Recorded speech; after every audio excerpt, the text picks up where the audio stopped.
प्राचीन मिस्र के राजाओं से लेकर आज के दौर तक इसे शक्ति, दिव्यता और अटूट संपत्ति का सबसे बड़ा प्रमाण माना गया है। दुनिया भर की तिजोरियों में आज 10,000 टन से भी ज्यादा सोना भारी भरकम ईंटों के रूप में सुरक्षित रखा हुआ है। और केवल सरकारें ही नहीं, आम इंसान भी इस धातु को सहेजने में पीछे नहीं है। लेकिन एक वैज्ञानिक सच्चाई ये है कि हमारी पृथ्वी के पास अपनी खुद की 1 ग्राम भी सोना बनाने की क्षमता नहीं है। पीरियोडिक टेबल में इसे एलिमेंट 79 या ऑरम कहा जाता है।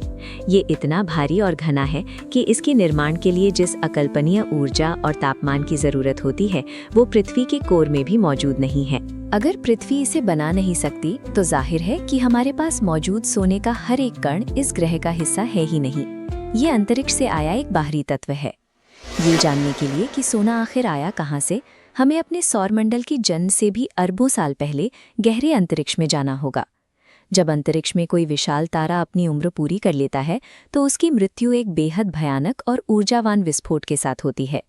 खगोल विज्ञान में इसे सुपरनोवा कहा जाता है। इसके अलावा कभी कभी इन मृत तारों के बचे हुए बेहद घने हिस्से, जिन्हें न्यूट्रॉन स्टार कहते हैं, आपस में एक पूरी ताकत से टकरा जाते हैं।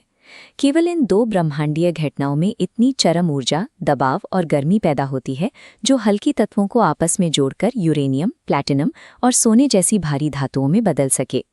इन महाविस्फोटों के बाद सोने के ये सूक्ष्म कण लाखों करोड़ों सालों तक अंतरिक्ष में तैरते रहे।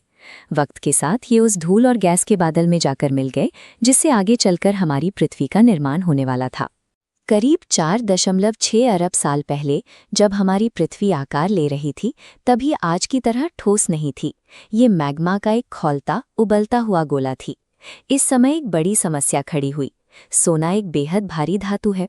गुरुत्वाकर्षण के कारण उस समय पृथ्वी पर मौजूद सारा शुरुआती सोना पिघले हुए चट्टानों से होता हुआ सीधा ग्रह के केंद्र की तरफ डूब गया। सारा सोना कोर में जाकर जमा हो गया, और जब पृथ्वी की ऊपरी सतह ठंडी होकर सख्त होने लगी, तो वो खजाना हमेशा के लिए पाताल में कैद हो गया। विज्ञान के हिसाब से हमारी जमीन की ऊपरी सतह पर सोने का नामो निशान नहीं बचना चाहिए था, लेकिन इसके कुछ समय बाद अंतरिक्ष से उल्कापिंडों की भारी बारिश शुरू हुई।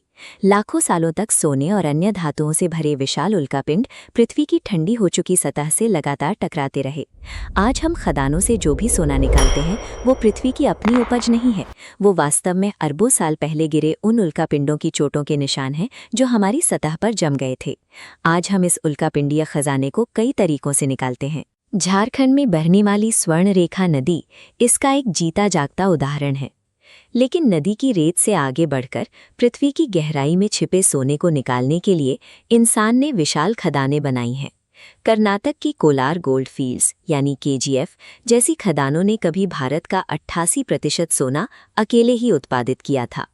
दुनिया की सबसे गहरी खदानों की बात करें तो साउथ अफ्रीका की एक खदान पृथ्वी के क्रस्ट में 4 किलोमीटर नीचे तक जाती है। ये अपने आप में इंजीनियरिंग का एक बहुत बड़ा कारनामा है। खदान की इतनी गहराई में हालात बेहद अमानवीय होते हैं। वहाँ चट्टानों का तापमान 150 डिग्री फ़ारेनहाइट यानी करीब 65 डिग्री सेल्सियस तक पहुँच जाता है। इतनी गर्मी कि आप आसानी से एक अंडा उबाल सके। इस खदान से हर साल लगभग 8,000 किलो शुद्ध सोना निकाला जाता है। लेकिन इतनी सी मात्रा पाने के लिए खनिकों को 5,400 मीट्रिक टन कठोर चट्टानों को तोड़कर बाहर लाना पड़ता है। चट्टान से सोना निकालने के इस आधुनिक तरीके में 7 जटिल प्रक्रियाएं होती हैं।